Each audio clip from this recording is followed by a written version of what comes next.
Hi friends, Renee Keese here with Carolina Creative, and I'm a Stampin' Up! Demonstrator here with more card making ideas for you. Today I'm going to show a pretty simple way to make a Christmas card that's going to focus on some designer series paper. I've picked a sheet out of the Sentimental Wishes set. It's this old-fashioned Christmas tree. And then I'm going to do a second version and use something out of the Seasons of Green and Gold.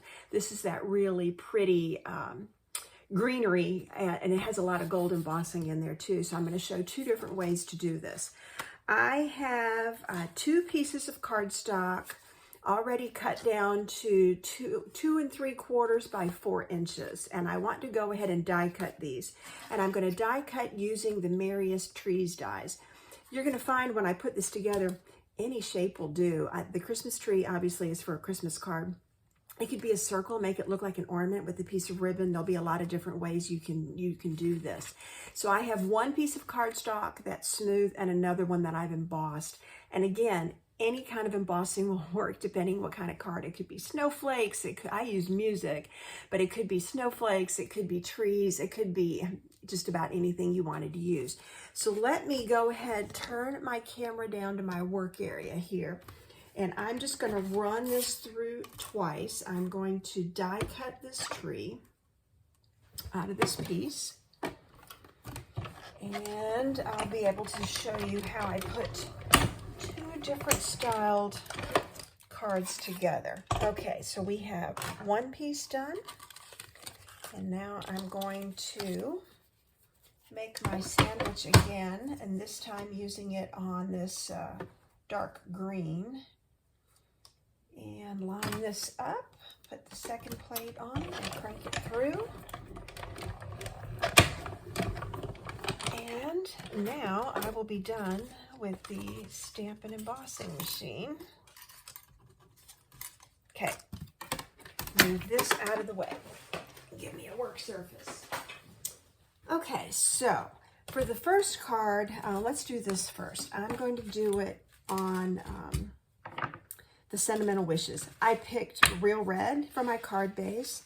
This is Garden Green, and you can tell it's just a 1/4 inch smaller on all sides. And then I've got my DSP, which again is another 1/4 inch smaller. So this became 4 by 5 1/4, and this is 3 3/4 by 5. I now have a smaller piece that I'm going to put on top, and it's going to play peekaboo. Okay, so that's going to go together like that. I want to stamp, well, let's stamp 2 things. Well, I've got the Merry Christmas sentiment because I'm using sentiments out of Greetings of the Season. So I was going to stamp this in a shaded spruce. You'll see those colors in just a moment. So let me do Merry Christmas on that. And then I was going to realign these, and I had a piece of, I just saw it, white. I said I just saw it, and now I don't see it. I usually have a scrap or 2 of a strip of white. There it is. I hit it. I knew it was here. So what I'm going to do is I like to use my work surface here for lining up my sentiments. So this time I want it to go straight across, and I'm going to make sure that I've got this straight on there, just like that. And then I think I'm going to stamp that in red to go with card base. I'm just going to mix it up here. If I don't like it, I'll redo it later. I end up with a lot of these strips from trimming my cards. When I'm trimming, you know, a 4 by 5 1/4, I end up with strips like this. And so they come in very handy for things just like this. Okay, so I'm ready to start assembling. I have an insert to go inside, and I already stamped it in It's the Most Wonderful Time of the Year. I was going to add, just to give it another little something on the inside, out of the Sentimental Wishes, the little candles there, because there are candles on the trees. And so I thought, well, that would coordinate nicely. again, Sentimental Wishes, it does have that sentimental old-fashioned Christmas look to it, which I'm really into this year for some reason. And this glue is, I've still got glue in there, but it's getting toward the end. If I leave it with the tip down overnight, it will be ready to use the next time I want to use it. Okay, so now I'm going to start assembling the top. And I think for this, just because it's going to go really fast, I'm just going to use my stamp and seal. So first, I'm going to put the DSP, the designer paper, onto my green frame. And so what I'm going to do is make this whole decorated, top piece, and then I'll assemble it. You can do it either way. You could go ahead and put everything on the card base and work your way up, or do what I'm doing here and do it, bit by bit. Either way, anything works. And I'm going to make sure I have all the edges, and I'm just going to center this on here so that you see peaks of the tree in multiple places. And then I'm going to use a few dimensionals to add. Yep, I've got all these parts and pieces here, and I'm trying to use up what's left on this sheet. So with that said, I'm going to put a piece there and a piece here, just enough to make sure that it'll be supported up off the card base. Okay, pull these off. And that took the whole thing off. That doesn't usually happen. There. Get rid of all those backings. And I'm just going to, I think, offset this just a little bit, like that. Oh, I didn't get it straight. There. Now, I did find, again, I went looking for, I'm going to do that on the other one. So that's one card, which, as you can tell, I did not glue on. And that's the whole issue with, so now what I'm going to do is, because I got a little ink on there, I'm going to make it look like it's supposed to be.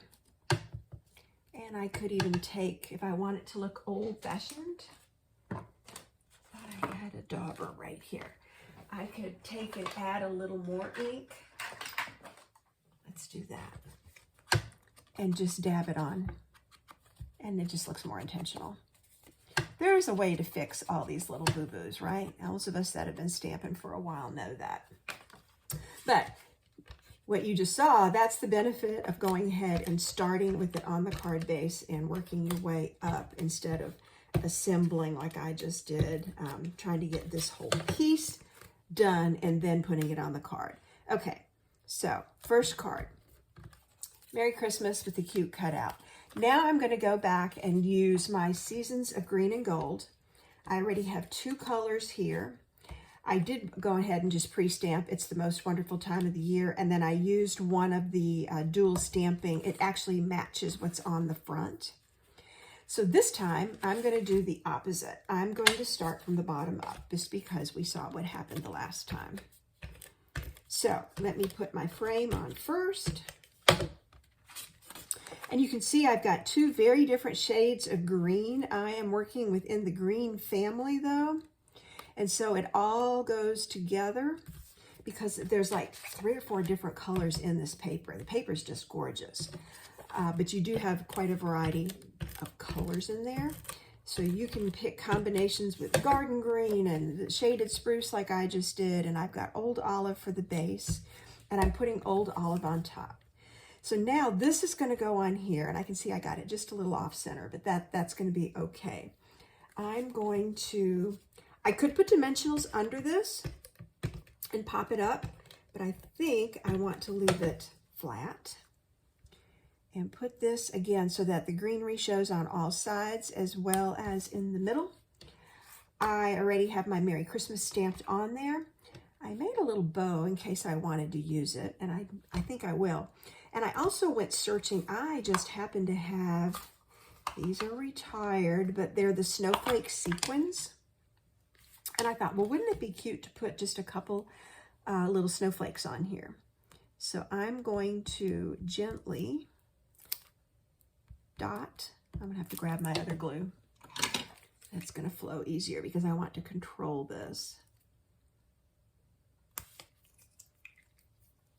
Yep, got a little bit of dried glue on the tip. So I'm going to put some dots on here, dots on here.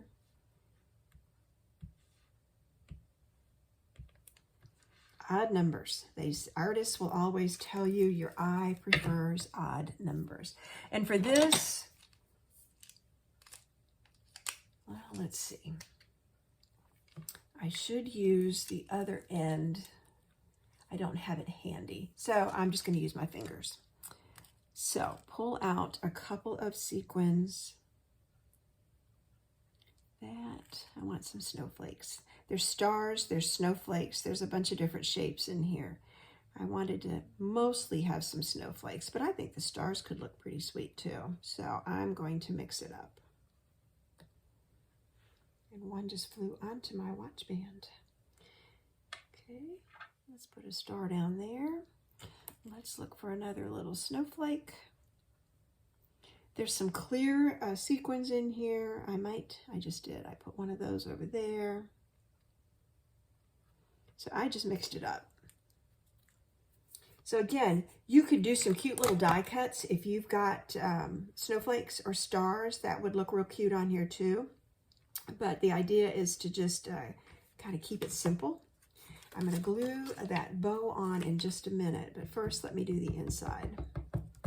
So what I'm showing you is two cards that were very quickly came together once you did some cutting.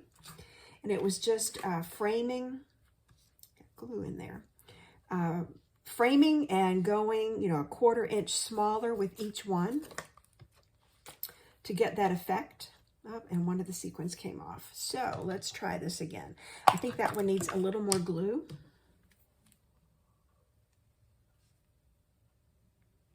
Yep. And what I really want is one of these silver ones, if I can grab it with my thumbnail right there. Well, I'll have two close by each other, but that's okay. All right, and now a glue dot. And you will see that I then have completed 2 cards.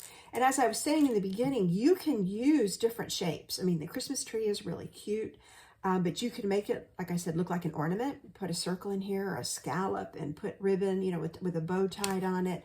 I think there's a lot of different things that you could do with this type of a design. I did borrow this design. I saw another demo post something similar, Beth Denninger, and so I want to give credit, but I did my own spin here with a couple different cutouts using some different papers.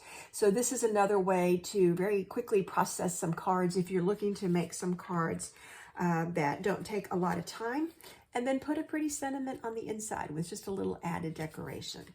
So thanks for joining me today. If you like the projects or the products that you've seen here, you can find me at Carolina Creative, #Carolina Creative, or I am on the Stampin' Up! Network. It's Renee Keese at stampinup.net. Stay tuned for the next video. Thanks.